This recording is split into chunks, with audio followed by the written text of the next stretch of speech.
নমস্কাৰ বেদিক এষ্ট্ৰলজি আসামৰ সকলো বন্ধু-বান্ধৱীলৈ মোৰ আন্তৰিক অভিনন্দন জ্ঞাপন কৰিলোঁ। বন্ধু-বান্ধৱীসকল, মই আজি লৈ আহিছোঁ আপোনালোকলৈ এক অতি স্পৰ্শকাতৰ ভিডিঅ'। আমি জানো যে প্ৰত্যেকটো গ্ৰহই এক নিৰ্দিষ্ট সময়ৰ মূৰে মূৰে ৰাশি পৰিৱৰ্তন কৰে। এইবাৰ শনিদেৱও 29 মাৰ্চৰ দিনা ৰাশি পৰিৱৰ্তন কৰিব। বৰ্তমানৰ কুম্ভ ৰাশিৰ পৰা মীন ৰাশিত অৱস্থান কৰিব।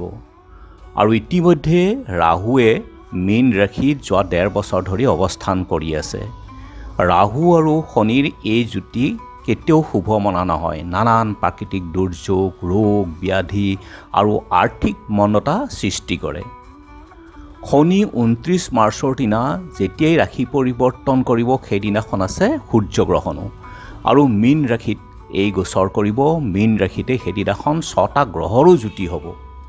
ৰাহু আৰু শনিৰ এই যুতি 18 মে পৰ্যন্ত থাকিব। আৰু 29 মাৰ্চৰ দিনা যেতিয়াই শনিয়ে মীন ৰাশিত অৱস্থান কৰিব, তেতিয়াই কেইবাটাও গ্ৰহ অৰ্থাৎ 6টা গ্ৰহ একেলগে যুতি হৈ আহিব সেইদিনাখন। আৰু সেইদিনাখন সূৰ্যগ্ৰহণো আছে। লগতে শনি আৰু সূৰ্য যুতি হৈ পেলাই পিত্ৰদোষ উৎপন্ন কৰিব মীন ৰাশিত। শনি আৰু চন্দ্ৰ একেলগে যুতি হৈ দিগ যোগ কৰিব। শনি, শুক্ৰ, ৰাহু গুপ্ত সম্বন্ধীয় যোগ সৃষ্টি কৰিব। সূৰ্য ৰাহু গ্ৰহণ যোগ কৰিব। সূৰ্য চন্দ্ৰ গ্ৰহণ যোগ কৰিব। চন্দ্ৰ বুধ বিক্ষিত যোগ নিৰ্মাণ কৰিব। আৰু ৰাহু আৰু বুধ মিলি জড়মতী যোগ অৰ্থাৎ বুদ্ধিহীন যোগ সৃষ্টি কৰিব। গতিকে এই যোগসমূহ অতি অশুভ। এই যোগসমূহৰ পৰা আমি অশুভ সংকেত পাওঁ, যেনে প্ৰাকৃতিক দুৰ্যোগ, বতাহ, ধুমুহা ইত্যাদি। আৰু যিহেতু মীন ৰাশিত এই সংযোগ হ'ব, মীন ৰাশিটো হ'ল জলীয় ৰাশি। গতিকে জলীয় প্ৰলয় অৰ্থাৎ বানপানী বা ধুমুহাৰ সৃষ্টি কৰিব পাৰে। সংসাৰৰ সকলো দিশ বিদিশ সলনি কৰিব পৰা গ্ৰহই হ'ল শনি আৰু ৰাহু। আৰু এই সংযোগ 18 বছৰ মূৰে মূৰেহে হয়। কিন্তু মীন ৰাশিত এই যুতি 1968 চনত হৈছিল, আজিৰ পৰা 57 বছৰ আগতে। শনি আৰু ৰাহু পশ্চিম দিশৰ কাৰক গ্ৰহ। আৰু কালৰ গতি সলনি কৰি দিয়ে এই শনি আৰু ৰাহুৰ যুতিয়ে। 1968 চনত যেতিয়া এই যুতি মীন ৰাশিত হৈছিলে, তেতিয়া পৃথিৱীৰ বিভিন্ন দেশত যথেষ্ট যুদ্ধ বিগ্ৰহ হৈছিল। আৰ্থিকতাত মন্দস্থিতি হৈছিল। গতিকে এই দুটা অশুভ গ্ৰহৰ যুতিত বহুতো অশুভ প্ৰভাৱ পৰে এই সংসাৰত। গতিকে ৰাহু আৰু এই শনিৰ যুতিয়ে আমাৰ সমাজত যথেষ্ট প্ৰভাৱ পেলাব। বিভিন্ন ক্ষেত্ৰত, ব্যৱসায় বাণিজ্য হওক বা স্বাস্থ্যৰ ক্ষেত্ৰতে হওক ইত্যাদি ইত্যাদি। গতিকে এই সময়তে যিহেতু সূৰ্যগ্ৰহণো লাগিব 29 তাৰিখৰ দিনা, এনে ক্ষেত্ৰত আমাৰ সমাজত কিছু অশুভ প্ৰভাৱ নিশ্চয় আহিবই। আৰু চাওঁ আহকচোন ৰাশি অনুযায়ী এই যুতিত কেনেধৰণৰ প্ৰভাৱ পেলাব পাৰে বা ইয়াৰ কিদৰে আমি প্ৰতিকাৰ কৰিব লাগে, এই বিষয়লৈ মই আজি আলোচনা কৰিম। প্ৰথমতে আমি চাওঁ যে ৰাহু শনিৰ যুতি হ'ল শ্ৰাপিত যোগ বুলি কয়, বা প্ৰেত যোগ বুলিও কোৱা হয়, শক্তি যোগ বুলিও কোৱা হয়। ই এক অতি অশুভ যোগ। লগতে 6টা গ্ৰহৰ যুতি হ'ব এই মীন ৰাশিত। জ্যোতিষশাস্ত্ৰত ৰাহু আৰু শনি পাপ গ্ৰহ আখ্যা দিয়া হৈছে। আৰু দুটা পাপ গ্ৰহৰ যুতি অতি অশুভ মনা হয়। গুৰু ৰাশিত এই যুতি উত্তৰ ভাদ্ৰপদ শনি নক্ষত্ৰতেই হ'ব। এনে ক্ষেত্ৰত শনি অতি প্ৰভাৱশালী হৈ পৰিব, ৰোগ ব্যাধি বৃদ্ধি হ'ব। যিহেতু ৰাহু গ্ৰহই কোনো নিয়ম নামানে, গতিকে সোনকালে প্ৰভাৱ পেলাব পাৰে আমাৰ সমাজত। 29 তাৰিখে শনিৰ ৰাশি পৰিৱৰ্তনৰ লগে লগে সূৰ্যগ্ৰহণ যিহেতু লাগিব, ই অতি অশুভ। 14 এপ্ৰিলৰ দিনা শনি আৰু ৰাহু একেটা ডিগ্ৰীতে থাকিব, 1.5 ডিগ্ৰী, অৰ্থাৎ শনি আৰু ৰাহু এক হৈ পৰিব। গতিকে যিহেতু পাপগ্ৰহ, গতিকে অতি বিস্ফোৰক স্থিতিৰ সৃষ্টি কৰিব পাৰে এই সমাজত। 29 মাৰ্চৰ দিনা শনিবাৰ হ'ব আৰু শনি সেই সময়ত অস্ত হৈ থাকিব। অমাৱস্যাও হয়। আৰু 6টা গ্ৰহৰ সংযোগ সূৰ্য, চন্দ্ৰ, বুধ, শুক্ৰ, শনি আৰু ৰাহু। এই 6টা গ্ৰহই কেতুৰ ওপৰত দৃষ্টি ৰাখিব। আৰু বৃহস্পতিও আৰু নিজ মংগলৰো কেতুৰ ওপৰত দৃষ্টি আছে। গতিকে কেতু মুক্তিৰ গ্ৰহ হয়।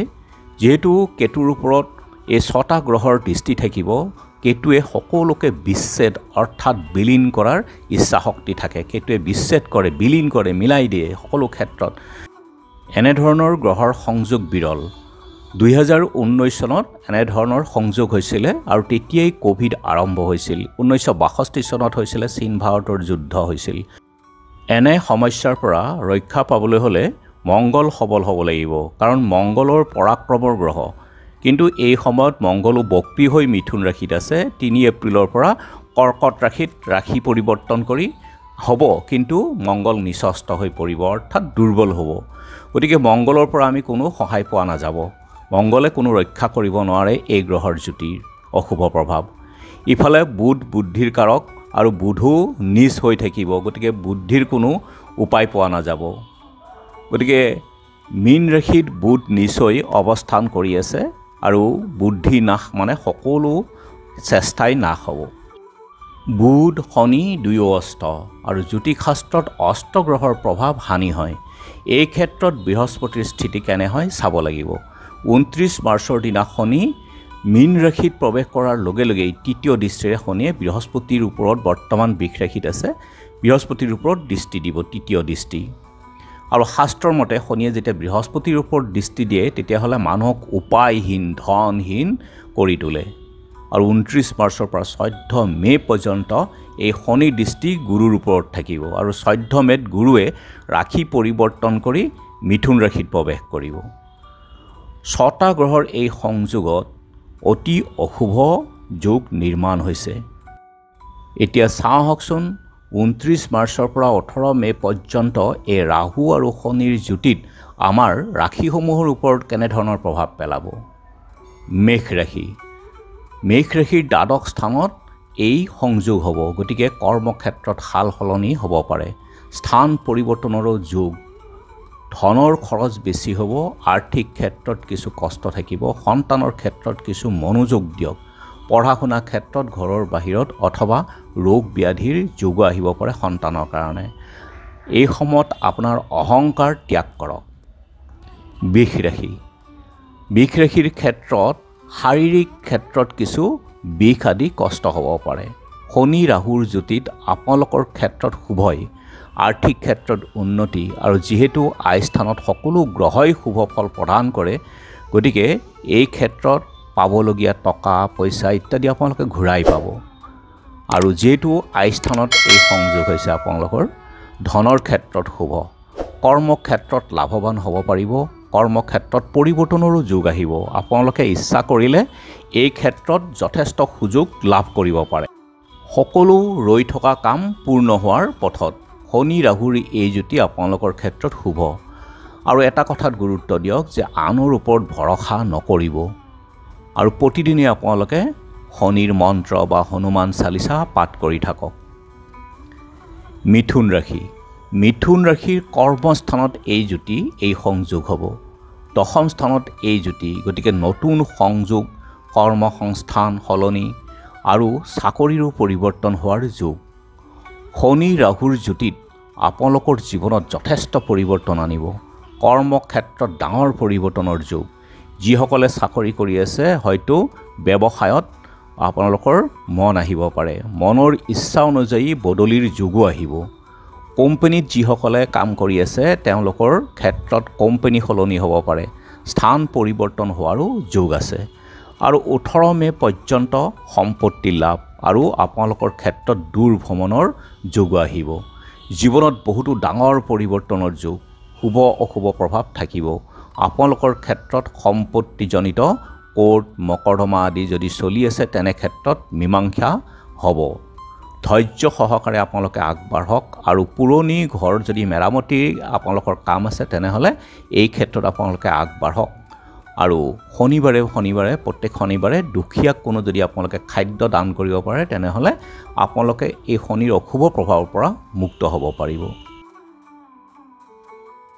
কৰ্কট ৰাশিৰ ক্ষেত্ৰত আধ্যাত্মিকতাত মতি কিছু কম হ'ব অৰ্থাৎ আধ্যাত্মিকৰ ক্ষেত্ৰত আপোনালোকৰ অনীহা বৃদ্ধি হ'ব যেহেতু ভাগ্যস্থান নৱম স্থানত আপোনালোকৰ এই সংযোগ হ'বলৈ গৈ আছে সন্তুলিত হৈ থাকিব ইয়াৰ প্ৰভাৱ অবিবাহিতসকলৰ ক্ষেত্ৰত বিবাহৰ যোগ আহিব বিবাহৰ সম্বন্ধ আহিব কৰ্মক্ষেত্ৰত চাপ থাকিব কিন্তু পৰিৱৰ্তনৰ দ্বাৰা আগৰ সকলো কষ্ট দূৰ হ'ব আৰু উন্নতি হ'ব আগতকৈ অলপ কৰ্মত চাপ কমিব। পিতৃৰ স্বাস্থ্যৰ ক্ষেত্ৰত মনোযোগ দিব লাগিব। শনি ৰাহুৰ প্ৰভাৱ পিতৃস্থানত, গতিকে পিতৃৰ স্বাস্থ্যৰ ক্ষেত্ৰত সতৰ্ক থাকিব লাগিব। মে' মাহৰ পাছত চাকৰি ক্ষেত্ৰত পৰিৱৰ্তনৰো যোগ আপোনালোকৰ আহিব। শনিবাৰে আপোনালোকে মিঠাতেলৰ চাকি দি হনুমান চালিচা পাঠ কৰক বা শনি মন্দিৰ দৰ্শন কৰক। হনুমান মন্দিৰ নিয়মিতভাৱে আপোনালোকে দৰ্শন কৰক। সিংহ ৰাশি। সিংহ ৰাশিৰ ক্ষেত্ৰত শনি আৰু ৰাহুৰ এই সংযোগ 29 মাৰ্চৰ পৰা 18 মে' পৰ্যন্ত আপোনালোকৰ অষ্টম স্থানত হ'ব, অৰ্থাৎ স্বাস্থ্য আয়ুস স্থানত যথেষ্ট প্ৰভাৱ পেলাব। গুপ্ত ৰোগৰ স্থানত, গতিকে সতৰ্ক থাকক। জননেন্দ্ৰিয়ৰ কোনো ৰোগত আক্ৰান্ত হ'ব পাৰে। লগে লগে আপোনালোকে চিকিৎসকৰ পৰামৰ্শ ল'ব। ৰক্তচাপ, হৃদৰোগজনিত ৰোগতো আপোনালোকৰ কষ্ট হ'ব পাৰে। বাহন চলাওঁতে যথেষ্ট সাৱধান থাকিব লাগিব, কাৰণ অসতৰ্কতাই আপোনালোকক বিপদ মাতি আনিব পাৰে।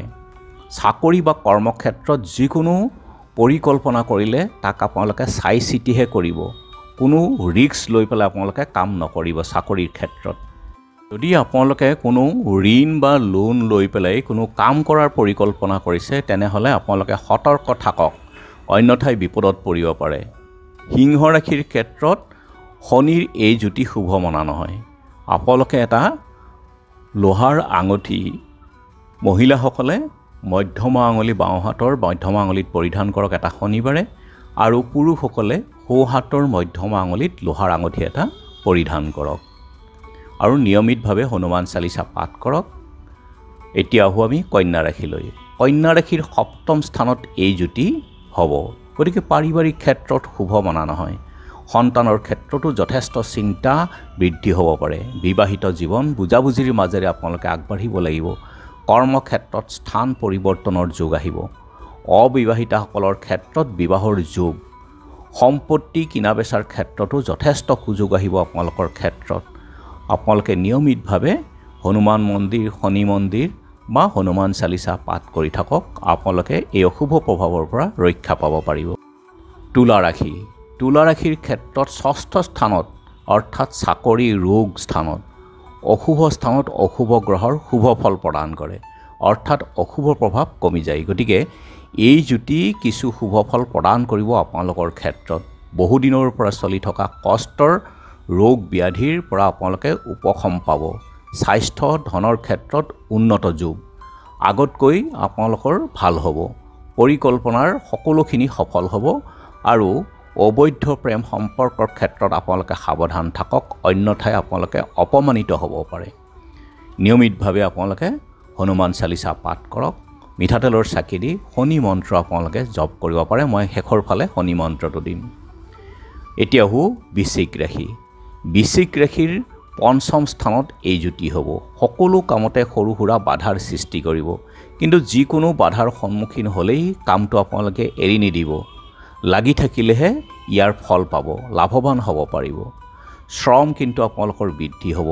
কষ্ট কৰিলেহে আপোনালোকে সফলতা পাব। সন্তানৰ ক্ষেত্ৰত বিবাহৰ কোনো যোগ আহিব বা সন্তান প্ৰাপ্তিৰ ক্ষেত্ৰতো আপোনালোকৰ যোগ আছে। এই যুতিৰ প্ৰভাৱ মধ্যম হ'ব আপোনালোকৰ ক্ষেত্ৰত, গতিকে শ্ৰম কৰক, সফলতা নিশ্চয় পাব। ধনুক ৰাশি। ধনুক ৰাশিৰ চতুৰ্থ স্থান, অৰ্থাৎ মাতৃ আৰু সুখ স্থানত এই যুতি হ'ব। কৰ্মক্ষেত্ৰত ব্যস্ততা বৃদ্ধি হ'ব, কামৰ চাপ থাকিব। কৰ্মক্ষেত্ৰত কোনো উচ্চাকাংক্ষা নকৰিব, গতানুগতিকভাৱে আপোনালোকে আগবাঢ়ক। চাকৰিৰ পৰিৱৰ্তনৰ কথা যদি আপোনালোকে ভাবিছে, তেনেহ'লে আপোনালোকৰ কাৰণে এইটো ভুল বিবেচনা হ'ব। এই সময়ত কোনো এনেধৰণৰ বিবেচনা নল'ব। স্বাস্থ্যৰ ক্ষেত্ৰত আপোনালোকৰ হাড়ৰ ৰোগ বা নাৰ্ভৰ ৰোগত কষ্ট হ'ব পাৰে, সতৰ্ক থাকক। স্থান পৰিৱৰ্তনৰ আপোনালোকৰ যোগ আহিছে। বহুদিনৰ পৰা যদি আপুনি ভাবি আছে, এয়া আপোনালোকৰ উপযুক্ত সময় স্থান পৰিৱৰ্তনৰ কাৰণে, বদলীকৰণৰ কাৰণে। আৰ্থিক স্থিতিত আপোনালোকৰ সহায়ক হ'ব।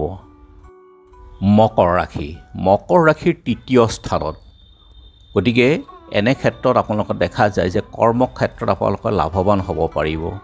প্ৰমোশ্যন, ইনক্ৰিমেণ্ট আদিৰ যোগ থাকিব। সকলো ৰৈ থকা কামৰ আপোনালোকৰ পূৰ্ণতা পাব। শ্ৰমৰ সুফল পাব আৰু এই যুতিত সম্পত্তি ধনৰ শুভ হ'ব। আৰু আপোনালোকে অযথা খৰচৰ পৰা এৰাই চলক। বা আঁতৰি থাকক। আপোনালোকেও এটা লোহাৰ আঙুঠি পৰিধান কৰিব পাৰে মধ্যমা আঙুলিৰ সোঁ হাতত পুৰুষৰ কাৰণে আৰু বাওঁ হাতত মহিলাসকলৰ কাৰণে। এতিয়া চাওঁ আমি কুম্ভ ৰাশি। কুম্ভ ৰাশিৰ এই জুতিত স্বাস্থ্যৰ ক্ষেত্ৰত শুভ মনা নাযায়। হজম শক্তি আপোনালোকৰ কম হ'ব পাৰে। মানসিক চাপৰ পৰা আপোনালোকে দূৰত থাকক। অযথা আপোনালোকে চিন্তা নকৰিব। কৰ্মক্ষেত্ৰত আপোনালোকে মনোযোগ দিয়ক, গুৰুত্ব সহকাৰে নিজৰ কৰ্তব্য কৰি যাওক। পাৰিবাৰিক ক্ষেত্ৰত যথেষ্ট সতৰ্ক থাকক। বিচাৰ বিবেচনাৰ মাজেৰে পাৰিবাৰিক সমস্যাৰ সমাধান কৰক। শান্তি অটুট ৰাখক। প্ৰতি শনিবাৰে আপোনালোকে দুখীয়া বা অন্ধ ব্যক্তিৰ সহায় কৰক, খাদ্য দান কৰক। তেতিয়াহ'লে এই অশুভ প্ৰভাৱৰ পৰা আপোনালোকে ৰক্ষা পাব পাৰে। এতিয়া চাওঁ আমি মীন ৰাশি। আপোনালোকৰ ৰাশিতেই এই মহাসংযোগ হ'ব 29 তাৰিখৰ পৰা 18 মে পৰ্যন্ত। গতিকে ইয়াৰ অশুভ প্ৰভাৱ আপোনালোকৰ ক্ষেত্ৰত যথেষ্ট থাকিব। অৰ্থৰ ক্ষেত্ৰত সাৱধান থাকিব লাগিব। যিকোনো হঠাৎ কৰ্ম এৰি নিদিব। যিকোনো কৰ্ম কৰি আছে যদি আপোনালোকে কৰ্মটো এৰি নিদিব। চাকৰিৰ ক্ষেত্ৰত আপোনালোকৰ সমস্যা থাকিব। স্বাস্থ্যৰ ক্ষেত্ৰতো এই প্ৰভাৱ থাকিব, কাৰণ আপোনালোকৰ ৰাশিতেই এই সংযোগ। আৰু যিকোনো ৰোগৰ সমস্যা বা পেটৰ ৰোগজনিত সমস্যাত আপোনালোকে কষ্ট ভোগ কৰিব পাৰে। গতিকে আপোনালোকে খোৱা বোৱা ক্ষেত্ৰত যথেষ্ট সাৱধান হ'ব লাগিব। সম্বন্ধৰ ক্ষেত্ৰত বুজাবুজিৰ অভাৱ হ'ব পাৰে। গতিকে আপোনালোকে নিজে চাই চিতি চলিব। শান্তি বজাই ৰাখক এই সময়খিনি। আৰু শনিবাৰ মঙলবাৰ হনুমান চালিচা, হনুমান মন্দিৰ দৰ্শন কৰক। মিঠাতেলৰ চাকি দি আপোনালোকে সকলোৱে শনিৰ বীজ মন্ত্ৰ আছে, ওম সং শনেশ্বৰায় নমঃ। এই মন্ত্ৰটো আপোনালোকে নিয়মিত 108 বাৰকৈ গধূলি গধূলি জপ কৰা আৰম্ভ কৰক। অশুভ এই প্ৰভাৱৰ পৰা নিশ্চয় আপোনালোকে মুক্ত হৈ থাকিব পাৰিব। ধন্যবাদ।